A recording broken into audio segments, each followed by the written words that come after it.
Good day and welcome to another installment of Aviate Higher. Today we're going to be discussing Class D, Class Delta airspace, and what it means to you.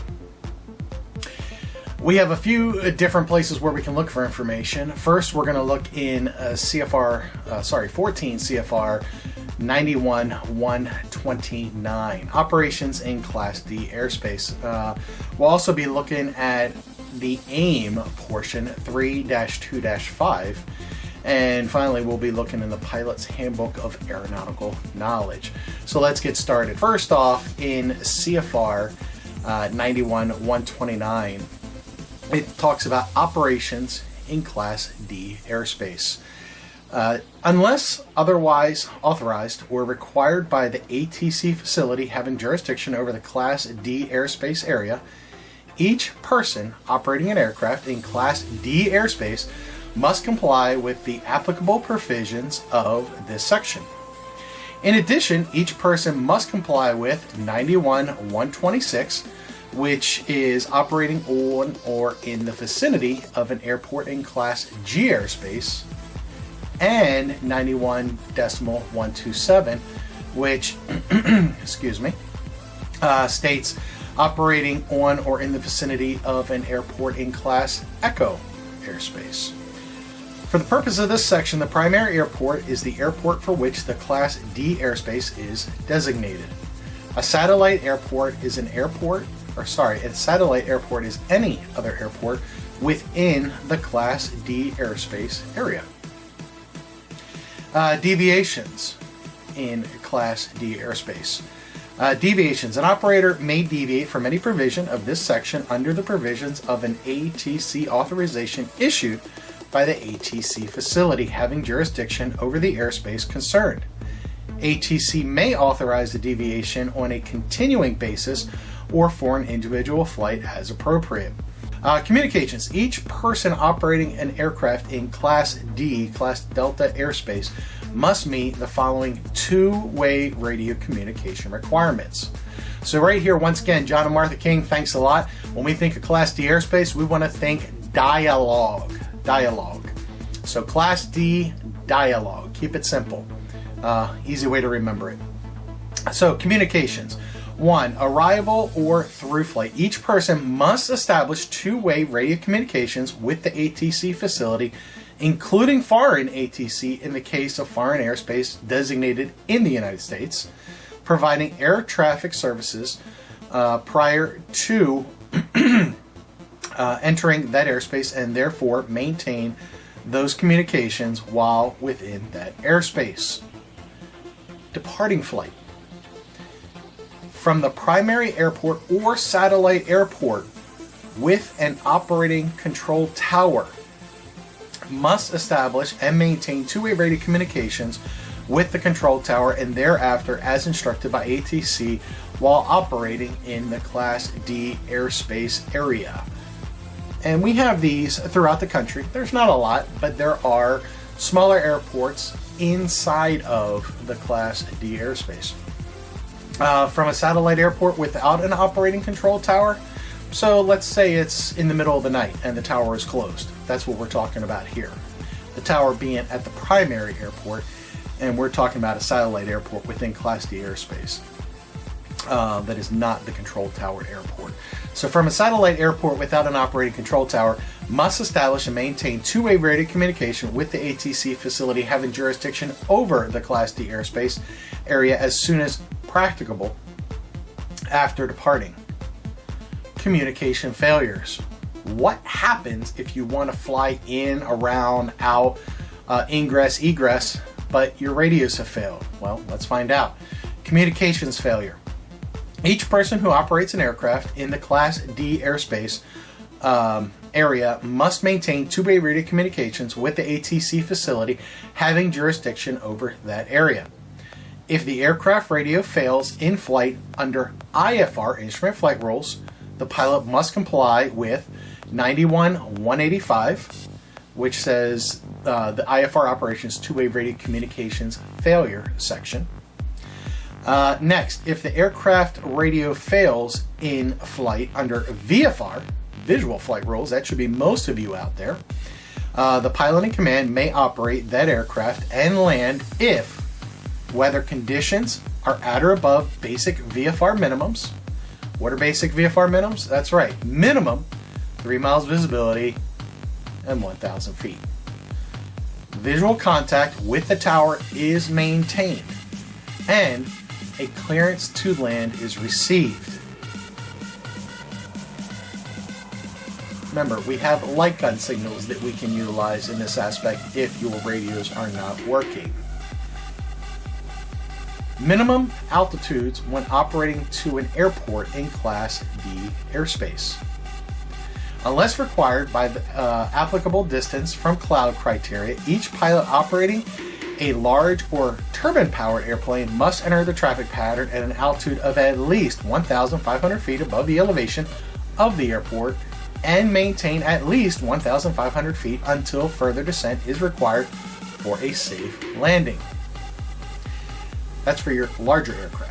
Each pilot operating a large or turbine-powered airplane approaching to land on a runway served by an instrument approach procedure with vertical guidance, if the airplane is so equipped with, must operate that airplane at an altitude at or above the glide path between the published final approach fix and the decision altitude or decision height as applicable. Or, if compliance with the applicable distance from cloud criteria requires glide path interception, closer in, operate that airplane at or above the glide path between the point of interception of glide path and the DA or the DH. Each pilot operating an airplane approaching to land on a runway served by a visual approach slope indicator must maintain an altitude at or above the glide path until a lower altitude is necessary for a safe landing. Paragraphs E2 and E3 of this section do not prohibit normal bracketing maneuvers above or below the glide path that are conducted for the purposes of remaining on the glide path. Approaches. Except when conducting a circling approach under Part 97 of this chapter, or unless otherwise required by ATC, each pilot must circle the airport to the left if operating an airplane, and or avoid the flow of fixed-wing aircraft if operating a helicopter. Departures. No person may operate an aircraft departing from an airport except in compliance with the following. Each pilot must comply with any departure procedures established for that airport by the FAA. Unless otherwise required by the prescribed departure procedure for that airport or the applicable distance from clouds criteria, each pilot of a turbine-powered airplane and each pilot of a large airplane must climb to an altitude of 1,500 feet above the surface as rapidly as practicable. Noise abatement. When a formal runway use program has been established by the FAA, each pilot of a larger turbine-powered airplane assigned a noise abatement runway by ATC must use that runway. However, consistent with the final authority of the pilot in command concerning the safe operation of the aircraft as prescribed in 91.3, ATC may assign a different runway if requested by the pilot in the interest of safety. Takeoff, landing, taxi clearance. No person may, at any airport with an operating control tower, operate an aircraft on a runway or taxiway or take off or land an aircraft unless an appropriate clearance is received from ATC. Next, we're going to be looking at Class D airspace with respect to what the Aeronautical Information Manual Section 3-2-5 has to discuss. So Class D airspace definition. Generally, Class D airspace extends upward from the surface to 2,500 feet above the airport elevation. Charted in MSL. Surrounding those airports that have an operational control tower. The configuration of each Class D airspace area is individually tailored, and when instrument procedures are published, the airspace will normally be designed to contain the procedures. 1. Class D surface areas may be designated as full-time, 24-hour tower operations or part-time. Part-time Class D effective times are published in the chart supplement. When a Class D surface area is part-time, the airspace may revert to either a Class Echo surface area or Class Golf airspace. When a part-time Class D surface area changes to Class Golf, the surface area becomes Class Golf airspace up to but not including the overlying controlled airspace. So for example, in the notes here it says the airport listing in the chart supplement will state the part-time surface area status, for example, other than Class E or other times Class G. Normally the overlying controlled airspace is the Class E transition area airspace. It begins at either 700 feet AGL, charted as a magenta line, segmented line, or 1,200 feet AGL, charted by a blue segmented line. This may be determined by consulting the applicable VFR sectional or terminal area charts. Operating rules and pilot equipment requirements. Pilot certification. There is no specific certification required. You can be as little as a student pilot to operate in Class D airspace. Equipment. Unless otherwise authorized by ATC, an operable two-way radio is required. Once again, think Class D dialogue. Next, arrival or through flight entry requirements. So it says two-way radio communications must be established with the ATC facility, providing ATC services prior to entry and thereafter maintain those communications while in the Class D airspace. Pilots of arriving aircraft should contact the control tower on the publicized frequency and give their position, altitude, destination, and any request. Radio contact should be initiated far enough from the Class D airspace boundary to preclude entering the Class D airspace before two-way radio communications are established. Typically, we say 10 miles out. If your area or your airport has other criteria, use those as prescribed. But on a general basis, we say approximately 10 miles out is where we're going to make our initial radio call. Note, if the controller responds to a radio call with aircraft call sign, standby, radio communications have been established and the pilot can enter the Class D airspace. If workload or traffic conditions prevent immediate entry into Class D airspace, the controller will inform the pilot to remain outside the Class D airspace until conditions permit entry. Departures from a primary or satellite airport with an operating control tower. Two-way radio communications must be established and maintained with the control tower and thereafter as instructed by ATC while operating in the Class D airspace. A satellite airport without an operating control tower, two-way radio communications must be established as soon as practicable after departing with the ATC facility having jurisdictions over the Class D airspace as soon as practicable after departing. Aircraft speed.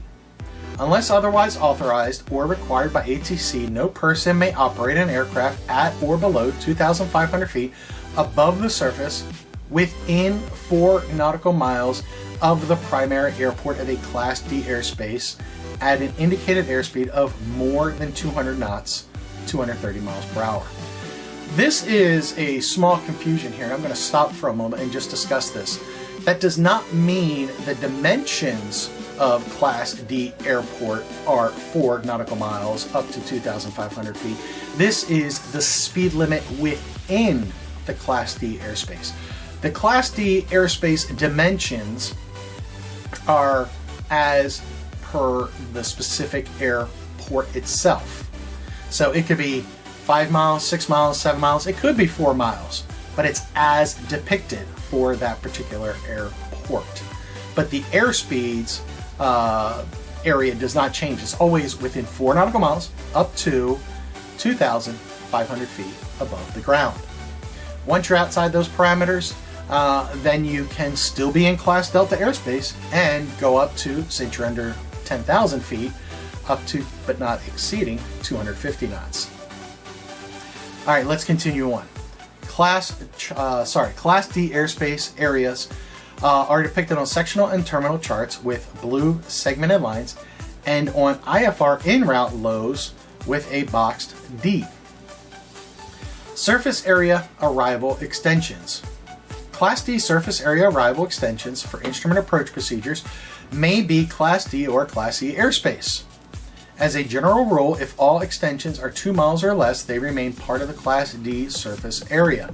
However, if any one extension is greater than 2 miles, then all extensions will be Class E, as we see here. Surface area arrival extensions are effective during the published times of the surface area. For part-time Class D surface areas that refer to Class E airspace, the arrival extensions will remain in effect as Class E airspace. For part-time Class D surface areas that change to Class G airspace, the arrival extensions will become Class G at the same time. Separation for VFR aircraft. No separation services are provided to VFR aircraft in Class D airspace. And the last place we're going to look today is the Pilot's Handbook of Aeronautical Knowledge. And if you look in the description below, you'll see I have a link to all the essential handbooks that you will need to become a pilot. They're all FAA publications, so feel free to look at them, view them. And I figure since the FAA is the one who gives you your license, then we should be using their books for information. So let's look at the Pilot's Handbook of Aeronautical Knowledge and what it has to say with respect to Class D airspace. So it says Class D airspace is generally airspace from the surface to 2,500 feet above the airport elevation charted in MSL surrounding those airports that have an operational control tower. The configuration of each Class D airspace is individually tailored, and when instrument procedures are published, the airspace is normally designed to contain the procedures. Arrival extensions for instrument approach procedures, IAPs, may be Class D or Class E airspace. Unless otherwise authorized, each aircraft must establish two-way radio communications with the ATC facility providing air traffic services prior to entering the airspace, and thereafter maintain those communications while in the airspace. So thanks for joining us today. We'll be talking more in depth about other portions, but that is our simple synopsis of Class D airspace. Tune in next time and have a great day.